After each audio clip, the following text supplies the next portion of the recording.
So super quick, how to navigate the Q&A forums where you are posting your RVL thoughts and reactions. So you're gonna click on the forum in AsULearn. So, for this week, week 1, you are responding to a TED Talk and to Kenneth Burke's metaphor of the parlor compared to academic writing, to our course goals and our coffee house structure. Once that forum has loaded, in this case I need to scroll down a little bit, and you will see that I have started a discussion.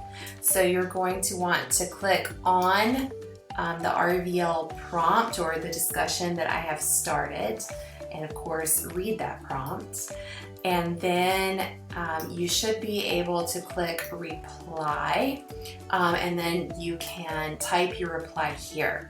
I did mention to several groups today that the autosave on AsULearn doesn't always work, so it could be beneficial to type out your thoughts in notes on your phone or in Google Docs or in Word, whatever you're comfortable with, and then copy and paste that information into this site.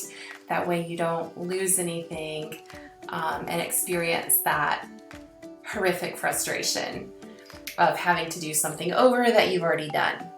So hopefully this makes sense. If you have questions, please reach out.